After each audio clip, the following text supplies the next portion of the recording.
সবাই কেমন আছেন? আশা করি ভালো আছেন। আলহামদুলিল্লাহ আমরাও ভালো আছি। আজকে তৈরি করে নিলাম মজাদার এই খ্যাপসাটা। দেখুন দেখতে কত সুন্দর, অসাধারণ হয়েছে। এই খ্যাপসাটা হচ্ছে আরবের একটা ঐতিহ্যবাহী খাবার, মানে জনপ্রিয় খাবার সৌদি আরবেরা। এইটা তারা খেয়ে থাকে। এই খাবারটা নাকি খেতে অনেক সুস্বাদু। তাই শুনেছি, তাই আজকে চেষ্টা করলাম এই খাবারটা তৈরি করার জন্য। তাই আজকে ঘরে থাকা কিছু সামান্য উপকরণ দিয়েই তৈরি করে নিলাম এই আরবের মজাদার খ্যাপসা। দেখুন দেখতে কত সুন্দর কালারটা হয়েছে, দেখুন অসাধারণ। তারপর আমি আরবদের মতো তৈরি করার জন্য চেষ্টা করেছি, ভুল ত্রুটি হলে ক্ষমার দৃষ্টিতে দেখবেন। চলুন কথা না বাড়িয়ে চলে যাই মূল রেসিপিতে। কীভাবে তৈরি করা যায় এই খ্যাপসাটা, তৈরি করতে কী কী উপকরণ লাগছে। মজাদার এই খ্যাপসাটা রান্না করতে কী কী লাগে চলুন উপকরণগুলো দেখে নেওয়া যাক কথা না বাড়িয়ে। চেষ্টা করব আরবিয়ানদের এই মজাদার খ্যাপসাটা ভালোভাবে রান্না করার জন্য। তাই আমি এখানে খ্যাপসাটা রান্না করার জন্য এখানে আমি 1 কেজি ওজনের চিকেনগুলোকে এরকম করে পিস করে কেটে নিয়েছি। এই মুরগিটাকে 2 পিস করে নেওয়া যায় এবং সুবিধার্থে আমি 4 পিস করে নিয়েছি মুরগিটাকে। এই যে এখানে মুরগিটা নিয়েছি। মজাদার আরাবিয়ানদের এই ঐতিহ্যবাহী খাবারটা রান্না করার জন্য চলুন আমরা চলে যাই রান্নাতে। রান্নার জন্য চুলায় প্রথমে একটি প্যান বসিয়ে দিয়েছি। প্রথমে দিয়ে দিব আধা কাপ পরিমাণ রান্নার রেগুলার তেল। দিয়ে দেবে 1 চামচ পরিমাণ ঘি। প্রথমে ঘিটা দিতে ভুলে গিয়েছিলাম, সেজন্য পরে দিয়ে দিলাম। দেওয়ার পর এটাকে একটু ভালোভাবে নাড়াচাড়া করে নিব। ঘিটা দিলে ঘিটার গন্ধটা অনেক সুন্দর আসে। এ পর্যায়ে দিয়ে দেবো আমি কিছু শুকনো উপকরণ মশলা। প্রথমে দিয়ে দিব 3-4টা তেজপাতা। তারপর দিয়ে দিব 3-4 টুকরা দারচিনি,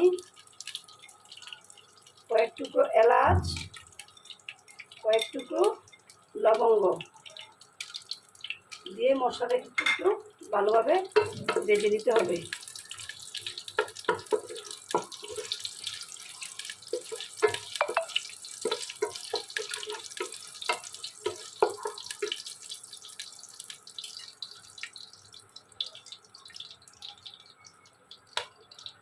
মশলাটা ভাজা হয়ে গেছে। এ পর্যায়ে দিয়ে দিব 1 কাপ পরিমাণ পেঁয়াজ কুচি।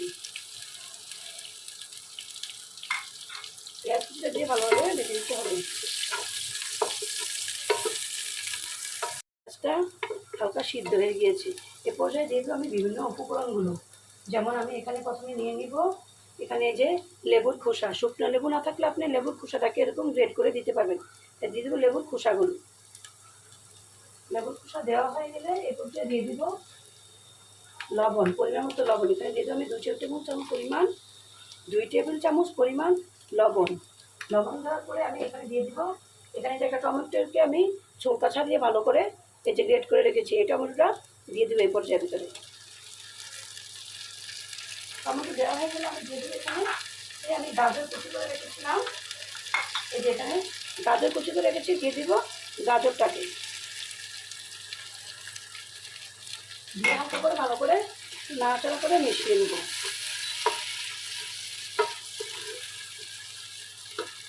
এখন দিয়ে দিব এখানে একটু কালো গোলমরিচের গুঁড়া।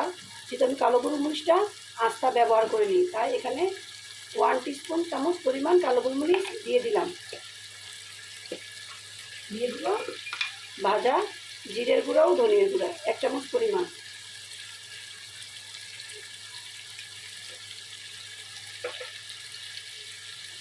তারপর দিয়ে দিব এখানে 1 চামচ পরিমাণ গরম মশলার গুঁড়া।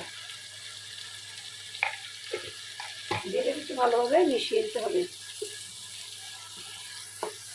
এখন দিয়ে দিব 1 চামচ পরিমাণ করে আদা রসুন বাটা। 1 চামচ পরিমাণ আদা বাটা ও 1 চামচ পরিমাণ রসুন বাটা। এই যে আমার মশলাগুলো সবগুলো উপকরণ ভালোভাবে কষানো হয়ে গিয়েছে। দেখুন তেলটা উপরে বেশি আসছে। এ পর্যায়ে দিয়ে দেবো আমি আগে থেকে যে চিকেনগুলো রেখেছিলাম, এই চিকেনগুলো আমি এর ভিতরে দিয়ে দিব।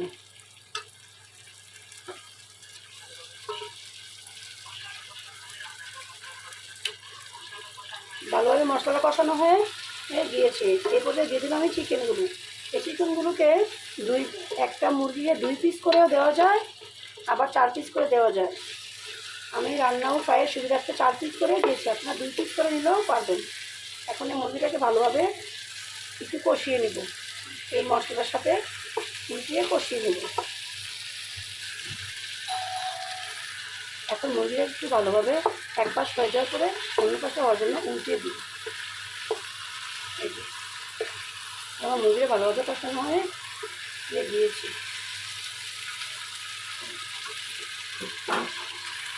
এ পর্যায়ে দিয়ে দেবো আমি গরম পানি। গরম পানি নিয়ে দেবো, চাল যতটুকু নিয়েছি তার ডাবল পানি পরিমাণ নিতে হবে। তাই আমি এখানে 3 কাপ পানি 3 কাপ পরিমাণ চাল নিয়েছি। এখন 6 কাপ পরিমাণ পানি এত করে দিয়ে দেবো। অবশ্যই গরম পানি দিতে হবে। এটা আমি এখন 6 কাপ পরিমাণ গরম পানি দিয়ে দেবো। এই যেখানে আমি 3 কাপ পরিমাণ চাল নিয়েছি, সেজন্য এখানে আমি 6 কাপ পরিমাণ পানি দিয়ে এটাকে 10 মিনিট ধরে ভালোভাবে এটাকে এই চিকেনটাকে মশলাটার সাথে ভালোভাবে সিদ্ধ করে নেব। দেখুন আমার চিকেনগুলোকে আমি ভালোভাবে 10 মিনিট টাইম পরিমাণ করে সিদ্ধ করে নিয়েছি। 10 মিনিট ধরে এখন চিকেনটা ভালোভাবে সিদ্ধ হয়ে গিয়েছে। দেখুন আমার চিকেনটার কালারটা কত সুন্দর হয়েছে। এই যে চিকেনটা আমার সিদ্ধ হয়ে গিয়েছে। 10 মিনিট ধরে সিদ্ধ হওয়ার পরে চিকেনটাকে আমি এক এক পিস করে চিকেনটা একটা বাটিতে উঠিয়ে নেব। আমার চিকেনটা ভালোভাবে সিদ্ধ হয়ে গিয়েছে। এক এক পিস করে আমি চিকেনটাকে উঠিয়ে নেব।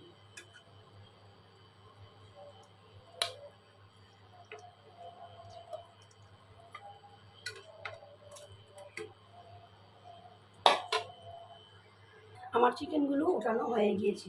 এই যে আমি আমার চিকেনগুলোকে সুন্দর করে উঠিয়ে নিয়েছি। দেখুন সিদ্ধ হয়ে গেছে, পুরোপুরিভাবে এটা সিদ্ধ হয়ে গেছে। এটাকে এখন এক পাশে রেখে দেব। এখন যে এই মুরগি সিদ্ধ করে সব মশলাদার পানি আছে না, এই পানিটার ভিতরে আমি এখন আগে থেকে ভিজিয়ে রাখা চালগুলোকে দিয়ে দেবো। এই যে এখানে আমি 3 কাপ পরিমাণ চালকে ধুয়ে পরিষ্কার করে রেখেছিলাম। দেখুন কাটা কত সুন্দর হয়েছে। ধুয়ে ভিজিয়ে এটাকে 30 মিনিট ভিজিয়ে রেখেছিলাম এই চালটাকে আমি। এখন পানি জড়িয়ে দিয়ে দেবো এই চালটাকে। এখন এর ভিতরে আমি দিয়ে দেবো, এই যে এর ভিতরে চালটা এখন দিয়ে দেবো। চালগুলোকে দিয়ে একটু ভালোভাবে নাড়াচাড়া করে মিশিয়ে দেব।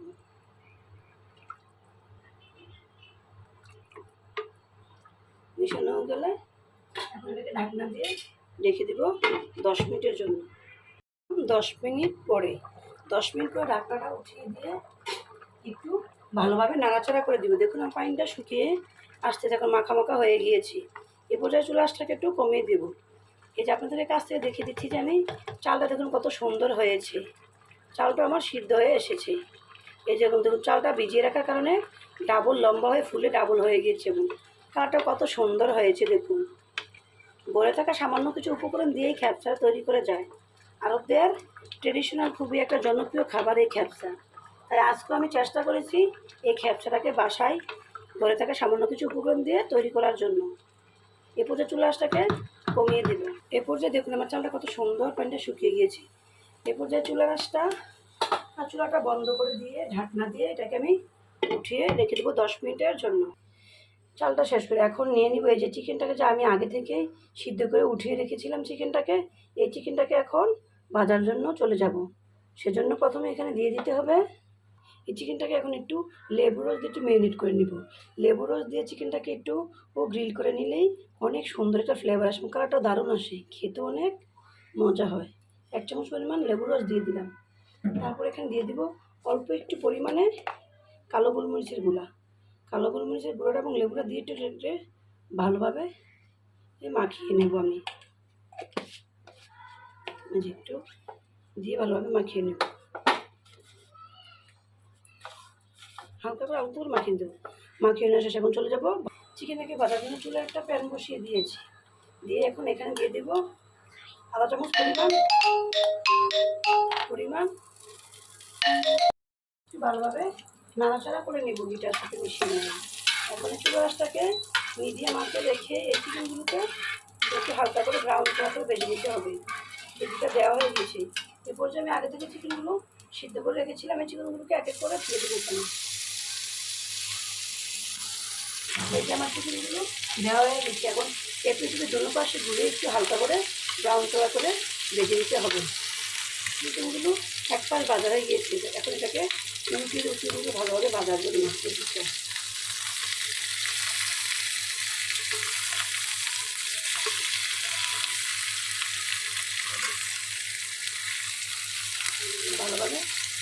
ঘুরে ঘুরে ভেজে নিতে হবে।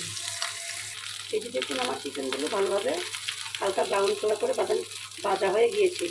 বেশি ড্রাই করে ভাজলে আবার খেতে ভালো লাগে না, হালকা ব্রাউন করেই ভেজে নেন। এবার এগুলোকে বাটিতে উঠিয়ে নিব। এ পর্যায়ে চুলা আঁচটা বন্ধ করে দিব এবং এক এক করে বাটিতে উঠিয়ে নিব। চুলা আঁচটাকে বন্ধ করে দিয়েছি, এখন এক এক করে এগুলোকে মানে কেটে উঠিয়ে নিব।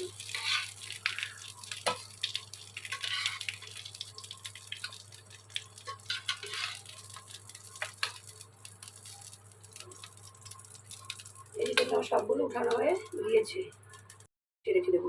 এই যে আমি চালটাকে যে রান্না করার পর দমে দিয়েছিলাম, এখন ঢাকনাটা তুলে একটু নাড়াচাড়া করে একটু নাড়াচাড়া করে দেখবো কীরকম হয়েছে। দেখুন কত সুন্দর ঝরঝরা হয়ে গিয়েছে, মানে এই খেপসা চালটা কত সুন্দর অসাধারণ হয়ে গিয়েছে। এটা একদম ঝরঝরা হয়েছে দেখুন। এই যে ঢাকনা দিয়ে রেখেছিলাম, পানিটা একদম শুকিয়ে চালটা একদম ঝরঝরা হয়ে গিয়েছে। যে দেখুন কত সুন্দর ঝরঝরা হয়ে গিয়েছে চালটা। এই যে তৈরি হয়ে গেল আমার মজাদার খেপসা। এখন এই খেপসাটাকে আমি একটা বাটিতে বেড়ে পরিবেশন করে আপনাদেরকে দেখিয়ে দিচ্ছি। এই দেখুন খেপসাটা আমি একটা ডিশে বেড়ে নিয়েছি, এখন এটাকে পরিবেশন করে দেখাবো আপনাদেরকে। এখন এই আগে থেকে যে ভেজে রেখেছিলাম চিকেনগুলো, এই চিকেনগুলোকে আমি এক এক করে দিয়ে দেবো।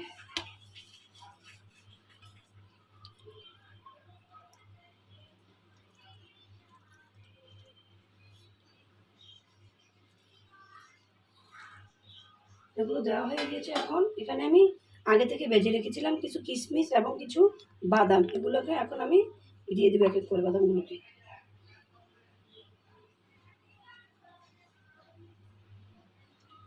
এখন দিয়ে দিব এখানে কিছু কিশমিশও ভেজে রেখেছিলাম, কিশমিশগুলোকে আমি দিয়ে দিব।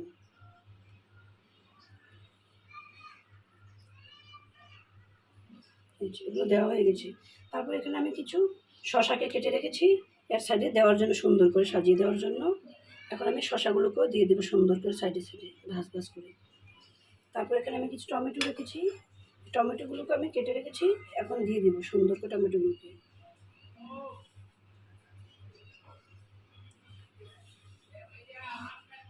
এই যে টমেটোগুলো দিয়ে দিয়েছি। এখন তৈরি হয়ে গেল আমার এই মজাদার খেপসাটা। দেখুন কত সুন্দর হয়েছে আমার খেপসাটা তৈরিতে, অসাধারণ হয়েছে। পরিবারের সকলের জন্য আমি একসাথে রান্না করে নিয়েছি আমার এই খেপসা। দেখুন দেখতে কত সুন্দর হয়েছে খেপসা, দেখতে অসাধারণ হয়েছে। আজ এই পর্যন্তই, আল্লাহ হাফেজ।